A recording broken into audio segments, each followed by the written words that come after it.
अगर मैं आपसे पूछूं कि वो कौन सी चीजें हैं जो आपकी ऑल टाइम फेवरेट हैं, तो उस लिस्ट में चॉकलेट का नाम जरूर होगा। बात तो सही है। आज भारत की 80% जनता रोज किसी न किसी रूप में चॉकलेट का सेवन करती है। What? अब अगर चॉकलेट की बात हो और कैडबरी का जिक्र ना हो, ये तो हो ही नहीं सकता। आखिरकार इसी चॉकलेट ब्रांड ने तो हमें सिखाया कि हमारी जिंदगी में रोज कुछ अच्छा हो या ना हो, लेकिन कुछ मीठा तो जरूर होना चाहिए। ओ भाई, मारो मुझे, मारो मुझे, मारो नहीं, ये मजाक हो रहा है। तो आज की वीडियो है जॉन कैडबरी की, जिन्होंने 200 साल पहले कैडबरी की नींव रखी थी, जो आज भी हम सब के बीच इतनी पॉपुलर है। अगर आपको भी सक्सेसफुल लोगों की लाइफ स्टोरी के बारे में जानना पसंद है, तो आप जल्दी से इस चैनल को सब्सक्राइब करके बेल आइकन को हिट कर दीजिए। और हाँ दोस्तों, 52% लोग वीडियो देखकर चैनल को बिना सब्सक्राइब किए चले जाते हैं, तो आप ऐसा मत करिए। अगर आपको वीडियो अच्छी लगती है तो आप चैनल को सब्सक्राइब ज़रूर करें। तो चलिए वीडियो स्टार्ट करते हैं। तो ये कहानी है जॉन कैडबरी नाम के एक बच्चे की, जिनका जन्म 1801 में ब्रिटेन के बर्मिंघम शहर में हुआ था। वो पोकर धर्म से ताल्लुक रखते थे। इस धर्म के लोगों की अपनी अलग मान्यताएं होती थी। असल में ये लोग भगवान पर तो भरोसा रखते थे, लेकिन किसी प्रिस्ट या चर्च पर नहीं। इनके अनुसार इनकी और भगवान के बीच कोई तीसरी दीवार नहीं आ सकती थी। अब इनकी अलग सोच की वजह से इन्हें कई जातियां भी झेलनी पड़ती थी। उस समय के लोग अधिक रूढ़िवादी थे और वो चर्च या प्रिस्ट पर किसी भी तरह का सवाल नहीं झेल सकते थे।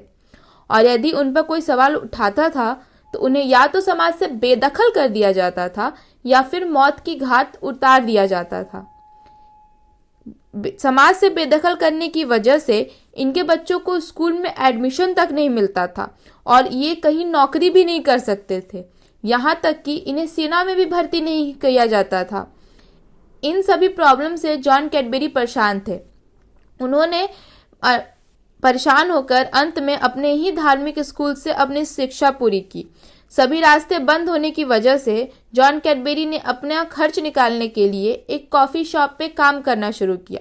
इससे उन्हें अच्छी कमाई होने लगी, लेकिन जॉन इससे सेटिस्फाइड नहीं थे। दोस्तों, अगर देखा जाए तो सारे सक्सेसफुल लोगों की एक बात तो कॉमन होती है, और वो ये कि वो जल्दी अपनी लाइफ में सेटिस्फाइड नहीं होते। जब कैडबरी 23 साल के थे, तब उन्होंने कैफ़े में काम करना बंद कर दिया और उन्होंने अपनी सेविंग से 1824 में अपना खुद का एक कैफ़े खोला। 7 साल तक कैडबरी ने दूसरों के कैफ़े में काम करके इतना तो एक्सपीरियंस गेन किया था कि जब उन्हें अपना कैफ़े खोलना पड़ा तब उन्हें ज़्यादा तकलीफ नहीं झेलनी पड़ी। और जितना ज्ञान उन्होंने दूसरों के कैफ़े में काम करके सीखा था, इन सब का इस्तेमाल उन्होंने अपने कैफ़े को निखारने के लिए किया। धीरे धीरे जॉन ने ऑब्जर्व किया कि लोग उनके कॉफ़ी से ज़्यादा चॉकलेट ड्रिंक को पसंद करते हैं। इस वजह से 1931 में जॉन ने अपने मेन्यूज़ में 17 प्रकार की चॉकलेट ड्रिंक्स को शामिल किया। उससे उन्हें काफ़ी तरक्की हुई और जल्दी ही वो दुकान यूरोप में फेमस हो गई। उस कैफ़े की सफलता को देखकर जॉन ने 1947 में अपने भाई बेंजामिन को भी अपने साथ बुला लिया। दोनों भाइयों ने मिलकर बुल स्ट्रीट पर अपनी खुद की शॉप खोली। स्टार्टिंग से ही कैडबरी अपनी अल्टीमेट टेस्ट की वजह से लोगों में मशहूर थी और इंग्लैंड के लोगों की फर्स्ट चॉइस भी बन चुकी थी। 1854 में जॉन कैडबरी के जिंदगी का एक टर्निंग पॉइंट आता है और कैडबरी को इंग्लैंड की महारानी एलिजाबेथ के द्वारा रॉयल वारंट का सर्टिफिकेट मिलता है। रॉयल वारंट का मतलब था कि ये उन प्रोडक्ट्स को दिया जाता था जिनकी कोई स्पेशल क्वालिटी और टेस्ट होती थी, और इसका मतलब ये था कि कैडबरी को रॉयल पैलेस में रानी राजाओं को भी सर्व किया जा सकता है। और इस तरह कैडबरी ने जगह बनाई रॉयल पैलेस में। लेकिन हर दिन एक जैसा नहीं होता। इन दोनों भाइयों में भी धीरे धीरे दुनिया बढ़ने लगी। 1860 में जॉन कैडबरी और बेंजामिन कैडबरी के बीच मतभेद शुरू हो गया और बेंजामिन ने अपने भाई जॉन कैडबरी से अलग हो गए। अब जॉन कैडबरी भी अपनी उम्र के उस अंतिम दौर में आ चुके थे जहां उन्होंने अपनी बिजनेस की कमान अपने दोनों बेटों रिचर्ड और जॉर्ज कैडबरी को दे दी। दोनों भाइयों ने अपने पिता एवं चाचा द्वारा स्थापित कंपनी की कमान बखूबी संभाली और उन्होंने कैडबरी में कई चेंजेस किए, जिसमें वो बैक टू बैक सक्सेसफुल भी हुए। 1870 में Cadbury world wide global chocolate brand बन चुकी थी और दूसरे देशों में भी इसकी ब्रांचेस खुल चुके थे।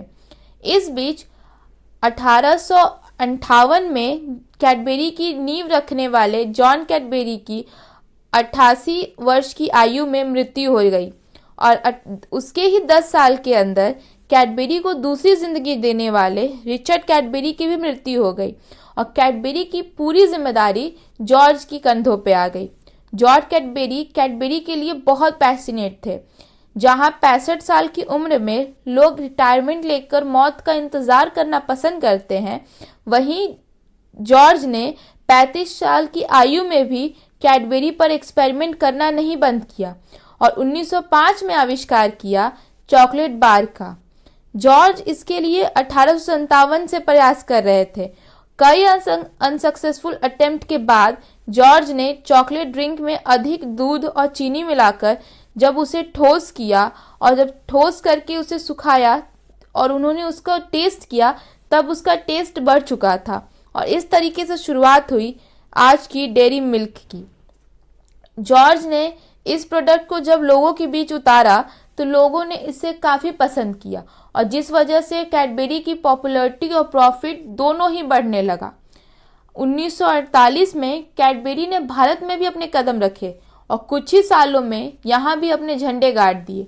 आज कैडबरी 50 से भी अधिक देशों में अपनी ब्रांच खोल चुकी है और आज लोग चॉकलेट बोलने से पहले कैडबरी बोलते हैं। तो दोस्तों, अगली बार जब भी आप कैडबरी की कोई भी चॉकलेट खाएं तो आप इस कहानी को ज़रूर याद रखिएगा और एक लाइक जॉर्ज कैडबरी की मेहनत के नाम। धन्यवाद।